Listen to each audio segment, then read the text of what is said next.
Today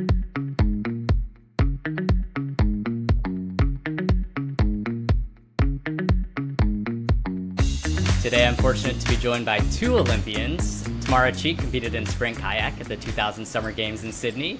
Joey Cheek is an Olympic champion and three-time medalist who competed in Salt Lake City in 2002 and in Torino in 2006. Tamara and Joey, welcome to Get A Lodha This. Hello. Thanks Hi. for having us. Hello, Lodha family, who's I know tuning in because I've read your comments. That's right. My parents are absolutely going to be listening to this. We're going to get to your Olympic journeys, but before we get to that, I think we have to address the elephant in the virtual room. Which of you is the more competitive person? Well, look at how conciliatory we are now. You're sitting really close, but there's got to be times where the heat gets turned up, right? I would say our son. Our son has gotten the worst of both of us, yes. God, it is actually taking everything in my being not to say, that's me. It's him. And that's interesting because I feel like they're the, Olympic athletes who once they retire, they're competitive in everything. It's not just sports, it's board games, it's, who gets out the door the fastest in the morning. Joey, does that extend beyond just that one feeling of, I need to be good at speed skating? It's everything else too? It's tempered for sure, but I don't play games with people. I don't play games. Well, I'm unlikable when I do, because I am furious when I win. If you ask any of my old teammates, I would never play games because as soon as I did, I just turned into a raging asshole, and I'm hard to be around.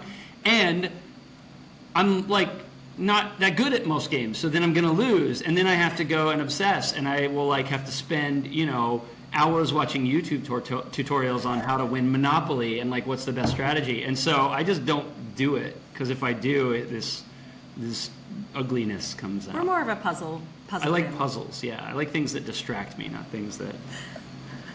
Nice. A way to tamp down the competition rather than to rev it up. That probably makes sense. Yeah. So maybe talking of puzzles and things that maybe we also do in our childhoods. Tamara, you grew up in the Pacific Northwest. Yeah. At what age did you start getting out of the water, even just recreationally?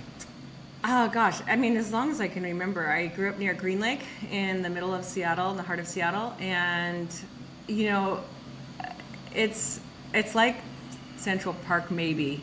It's just the place to be in the summer, and I was really fortunate to have a city that provided a rec program that was, produced Olympians all the time, regularly. So it was a really special place to be and to grow up, and I started late, but it all worked out. Yeah, you were a teenager when you started to think about being an Olympic athlete and competing at that elite level. Did you feel like you were at a disadvantage by starting that late? Or did you sort of, because of the training you had in the rec program that you had, did you feel like you knew you could get where you needed to go?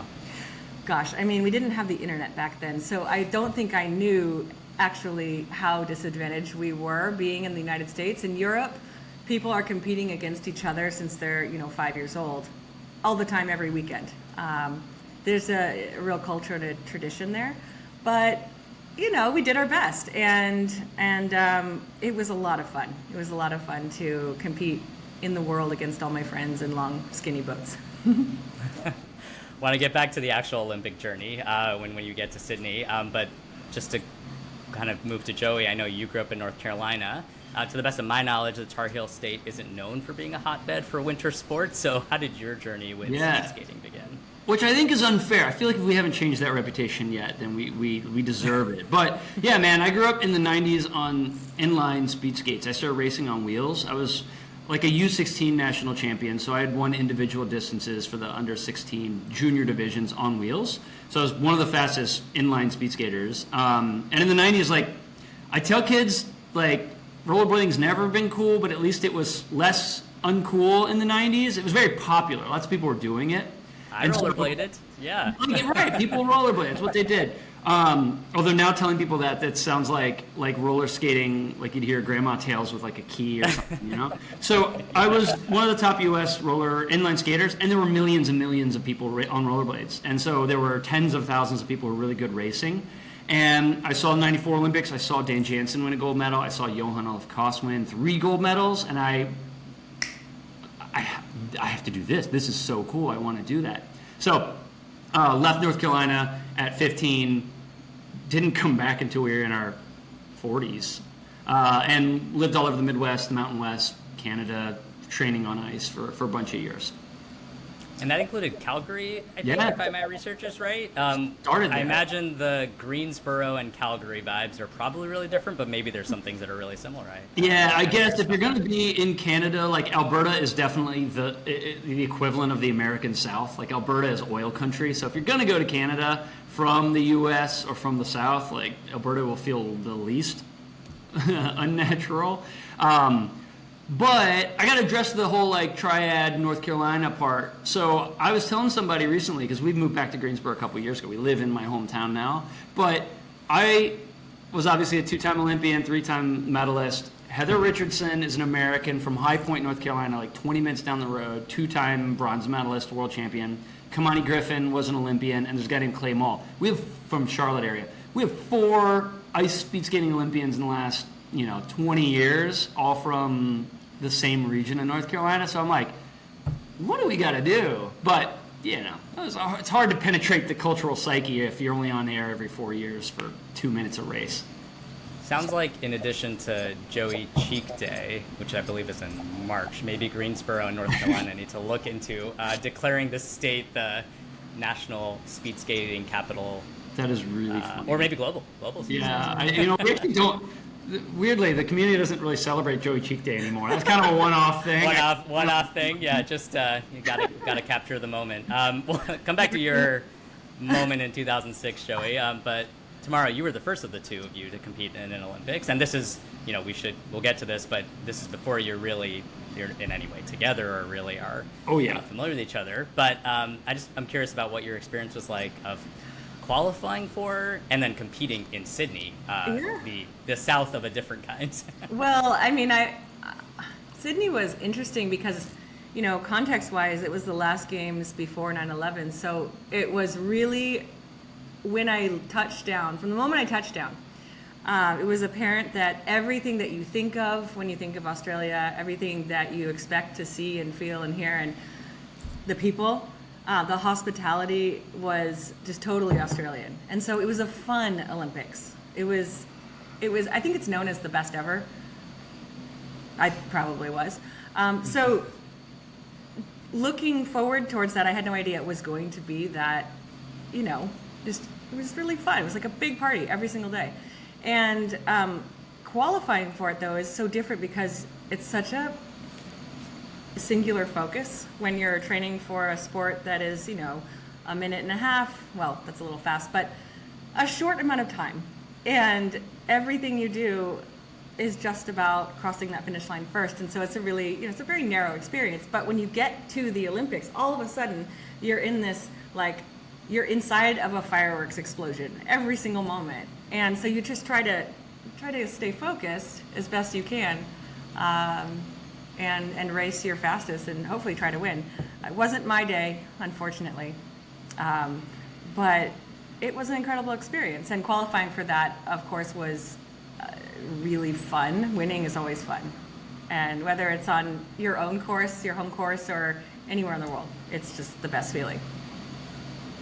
You mentioned it wasn't your day and that you didn't end up winning a gold medal, and I know with the Olympic movement there's all these terms, we use champion if you're a gold medalist, we talk about being a medalist, and yet being an Olympian is still such a significant accomplishment. And when Wikipedia pages are written up, there's something like, you're a semi-finalist, which might seem like nothing to some people in retrospect, but for you at that time, I imagine there was still a lot of pride in what you achieved just being at the Olympics and getting to put forth your best effort. Yeah, well, I don't talk about this much, but I actually couldn't swim until I was about 20 years old, and that was about a year prior to the Olympics. And so I really tried my best to stay in the boat and on top of the water. And so I think when you are a grown-up and you look backwards, you can really see why things are significant. Why the word Olympian is significant, or semi-finalist in a little boat across the world. Or, your mom and your dad watching you do that. Those things, especially as a parent, are the most significant parts of those memories. And winning medals is better. I'm not going to lie. There are lots of great stories that come out of the Olympics. Like there was Eli the Eel or something in Sydney. You know, he didn't really know how to swim, but he competed, and it was really lovely for everybody to sort of get behind the underdogs. But winning is better. Yeah, I think that's an important takeaway. Yeah, there's a lot of like, it's not even bad, right? Like everyone isn't going to get to. It ain't going to happen. And for most of your life, even if you do win, right? Like even Phelps, what's he got? 8 gold medals? Okay, great. Well, also, ever since then, you don't get to win at stuff. That's a very hard transition for athletes. Like, oh, I can't win at this. Or you got to go in a whole other field and you're not good at it anymore. You got to get good at it. So you're like, this is, how do you win this? So yeah, winning is super fun and is the kind of the point. But at the end of the day, being a human being, you're going to be that a lot more. I will say, the cool thing about being an Olympian, regardless, is for the rest of your life, anytime you meet anybody at any party, anywhere, they will find out, and then they'll go, oh! And that's super cool, too. So it's worth all the training, kids. You know, it's a bunch of hours. You give up some parties, but then for the rest of them, you get to be the one who people go, oh! And that's differentiating. On the theme of winning is better, Joey, you reached the podium in Salt Lake City, but it was only... What's that? Oh, sorry. I thought you were going to say, yes, you're right, 100%. I can't remember which one was which. You're right, yeah. Yeah, you got a bronze medal, I believe, in Salt Lake City, but then you went on to win gold and a silver in Torino. And I'm curious on that idea of winning is better. When you won the bronze, you didn't know, I don't think, that you were going to win a gold in 4 years. And so right. I wonder how you were able to enjoy that moment, or if there's something strange about being the worst on the podium, if that makes sense. Oh, I've heard it said that bronze medalists, what are they like? They're the happiest. They're the happiest, right? I've heard that said because a silver medalist, you spend the rest of your life going, I almost had it. And bronze medalist, a lot of us were like, it could have been any other, there was like 10 other dudes it could have been that day. And so you're like, hallelujah, I made it on the podium. My first international medal in any sport was at the Olympics. So I'd never won a World Cup. For us, World Cup is not the biggest thing. It's a circuit throughout the year. So I'd never won a World Cup medal. I'd never won a Junior Worlds medal on inline on ice. I'd never won a World Championships medal. I'd never won we have what's called country match, which is like a 3 or 6 nation kind of showdown. I had never won a medal at any international events. I had it at Can-Ams, but that doesn't count, right? We're basically, I think they're a state now or something. I'm just kidding. We don't do that anymore, right? That's already off the cycle. We don't joke We anymore. forgot about that. We definitely don't joke anymore. So, yeah, I really derailed myself. Okay, so anyway, I never won a medal before. My very first medal was a bronze at the Olympics, and so it was glorious for about a week, and then you realize that's it. Like, you still wake up every day. You still go to train. You still have to talk to the same people. You still, like, it was a bit of a shock because I thought if I win this medal, all of a sudden, like, I guess I'm different. I think of myself different. And it is a thing that's with you forever. So that piece of it is actually absolutely correct. But for me, I've given this, like, I've talked about this a number of times over the decades now. But it changed my perspective on winning. So yeah, I said it matters and it's a really big deal. All that's true. But at the end of the day, like, cosmically inconsequential. And winning the bronze allowed me to realize, like, oh, this is great. It is not worth being miserable or hating what you do or hating yourself or any of these other things that sometimes athletes do. And that was actually probably the most powerful revelation I got from it, is you go, wow, this is like I skate in circles. This is not that big a deal. So it was revelatory, but not always in the way people think. You've talked so much about winning the gold and what came after that I don't want to ask you about that again, because I know that there's probably a lot of stories that you could bring forth. But what I do want to ask you about is that launched this period of time where you were very much in the spotlight. Yeah. But also you retired to go to college when you were a champion. Yeah. So how did you know at that time that it was time to hang up your skates? And did you consult with George Clooney? I did not. Clooney, I didn't meet him until after the Olympics. And I had decided I was done with skating the summer before. So I was 25 turning 26. And I You know what's funny? The real reason was I loved what I did, but I'd been on the national team for almost 10 years at that point, and I'd already won my Olympic medal. I had won by this point, so my first one was in 2002, but I won a lot of World Cup medals and World Championship medals, and I hadn't won a gold in the Olympics, but I kind of could like squint and know what that felt like. I knew a lot of gold medalists. I'd seen them, and I realized like, oh, like they still have to get up a week later and a year later. And so I think I kind of got it. Like, that's not true, but I thought I did. And so I realized, I was like, well, what am I going to get out of 4 more years of this? Like 4 more years of training every day and going to Europe all winter, which again, sounds nice, but it's like, it's a very singular life. And I knew I wanted to go to school, and I thought I was smart, and I wanted to go exercise that part of my capacity and see what I was capable of. And I didn't want to be a 30-year-old freshman. So if I stopped after 06, I would be a 26-year-old freshman. And it felt like being in your 20s in college was fine, but being in your 30s was, you were gross. So there was some impetus of like, the clock is ticking here. And then of course I won gold and silver. And so then it was like obvious I'm done. Had I gotten 4th in Torino in my events, I might have changed my mind. But I will say, I mean, if you're going to go to college and be a freshman, like be a 27-year-old Olympic gold medalist. That is the only way to do it. I suggest that to everybody. That's way better than, I presume, being 18 and not knowing anything or yourself or, not having a car. Breaking news here. If you want to go to college, don't go when you're 18. I think that's right. the key takeaway here. Just wait till you win an Olympic medal and then go to college. That's right. Speaking of college, Tamara, you also went to college after your Olympic career. And then you've been a consultant, you've been a marketer, you've been a director, you've been very active in the Olympic movement. How did your time as an elite athlete shape your career arc and how you thought about what you wanted to do once you were on your walk in the woods? Yeah. Well, I think when you have a lot of courage when you are an Olympian and you didn't win an Olympic medal, because you still have that drive that I don't think disappears for gold medalists. I don't think the drive I mean, for instance, if we commute somewhere, we are racing the car within the legal limits, of course, but every day is still that drive to win. But that same drive I applied to lots of other things at that point. And so it really allowed me to explore all different kinds of things, sports and technology and art. And that was fun to have that kind of energy poured into other endeavors where there's absolutely no finish line.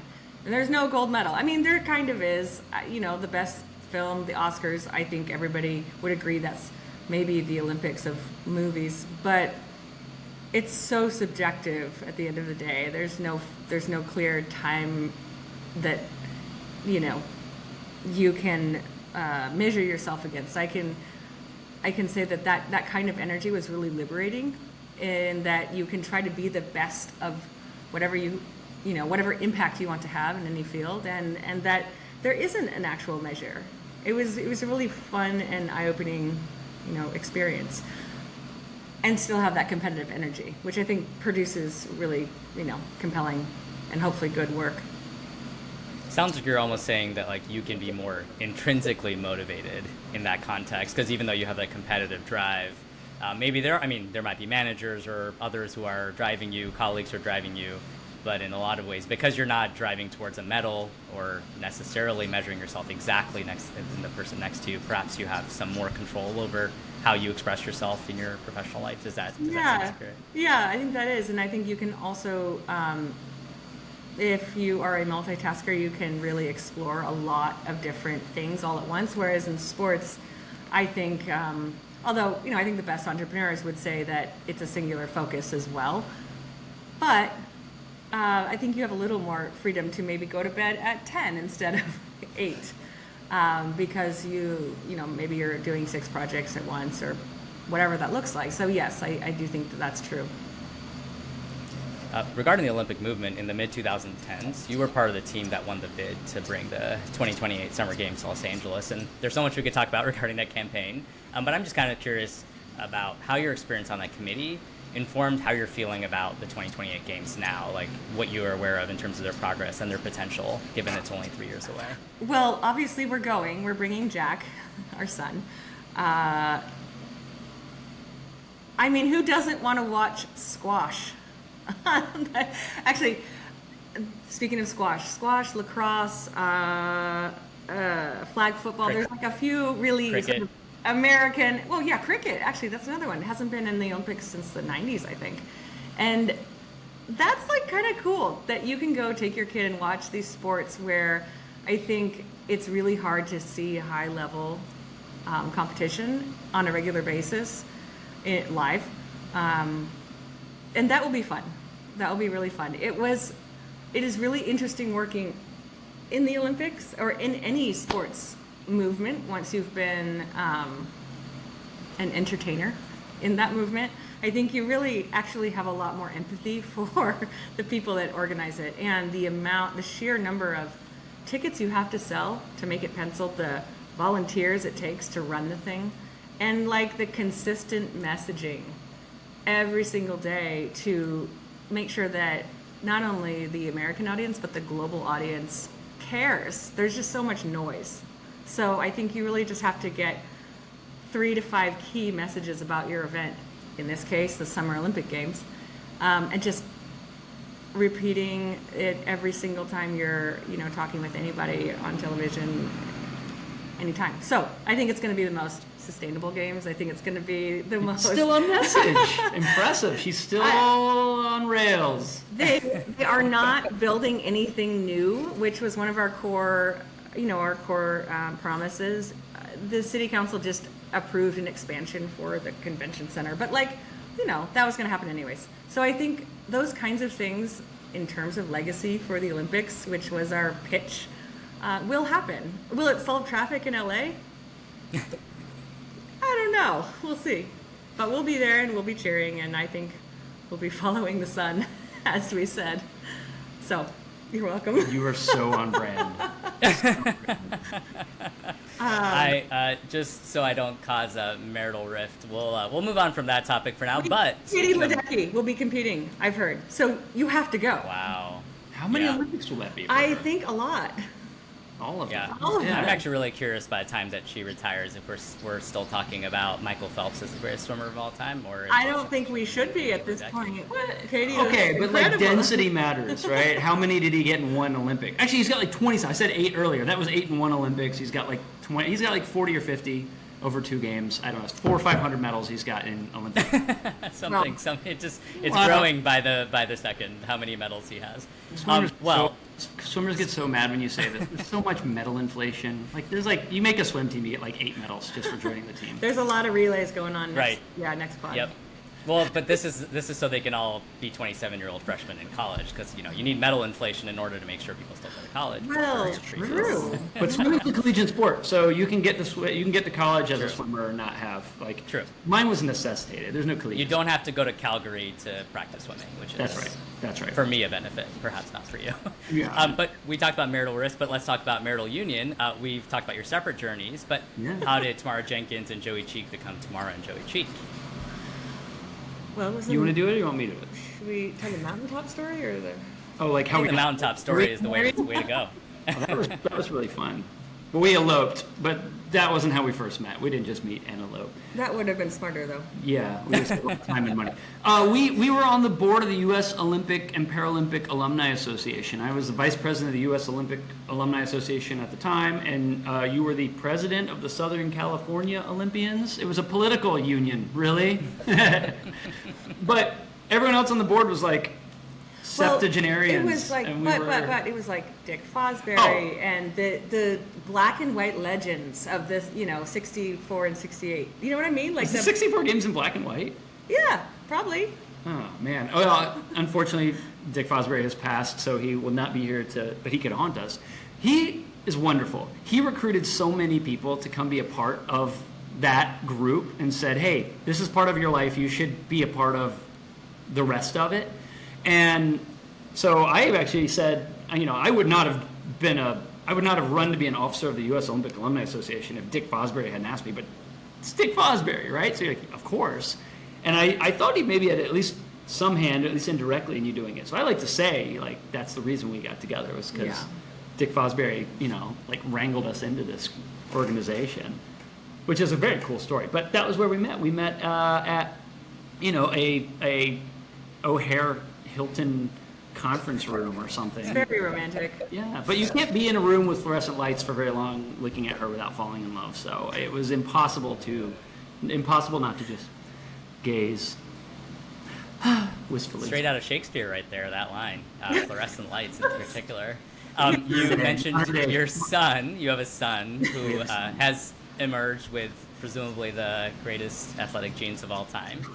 And now you're in the unique position, somewhat unique position, there are some other Olympians there together, but of having a deep understanding each of what it takes to be an elite athlete. And so as you start to see his athletic prowess develop, and if you hear him say, maybe in a few years, I just want to do one sport, this is my sport, how might you counsel him thinking about that decision of choosing that sport and specializing early versus, maybe trying out a few different things?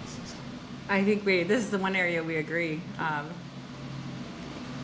You want to take a stab? No, go ahead. Well, yeah, I mean, I'm focusing primarily on homemaking and raising our son, and so I think about this stuff a lot. And my peers think we talk about it constantly, especially when, my friends here. There's a lot of pressure on kids these days. In general, yeah, especially in sports, though, as you have alluded to, like specializing early versus, trying as many things as you can. I think if a kid tells you they really want to do something, you should at least listen. Because I think it's that motivation that's going to carry them through the 4 a.m.s and the, missed school dances and proms and all the rest of it. And if they don't choose it, it's not going to happen. So I think if they're like, I really just want to play squash or cricket or whatever it is, like, find a way to take them there. And or nothing, or maybe music or puzzles. Actually, he really does love Shakespeare, though. He loves Midsummer Night's Dream. He just loves it. He loves Shakespeare. It's a very funny little thing, but he loves words. So I think, that's genetic. Spelling bee? Oh God, I hope he better get I have terrible spelling. Anyways, yeah, I think you should listen to them if they really want to do something. But if they don't, he just quit gymnastics, actually, and I was sad for a second. And he's really good at it. He's very athletic, but if the kid is like, I don't like this, like, you should listen. Yeah. Find another sport. There's so many. Karan, I'll say that, like, one, I underestimated how important genetics was until I had a kid. I mean, like, I get it, right? I'm like, genetics, like, life is 50% genetics, 50% hard work and elbow grease and whatever. And good luck, right? I've got good parents, or you've got a good community, or whatever. So I was like 50-50. And I meet, we had him, and I meet this little creature, and the elements of who he is were so there from the beginning. And I realized, I was like, it's as a parent, you hope you have more influence. I'm like, maybe it's like 15%. It's probably 85% genetics. So the kid's unquestionably athletically talented. We see him, and you're just like, that's incredible. And I see his peers, and they just like wipe out. And the kid, like, he like runs over the pipes in the playground, and he leaves. It's like, wow, okay, you can see talent, but also Olympic level athleticism or athletics is such a lottery ticket of talent and desire and maybe chip on your shoulder and obsession and sort of OCD. There is so much that goes into this cocktail of things that are necessary. And I think both of us look at it as like, we were compelled internally to do this and to be good at it. No one pushed us externally. I mean, I know your family didn't push you to do it. And so we had great support, but no one pushed us to do it.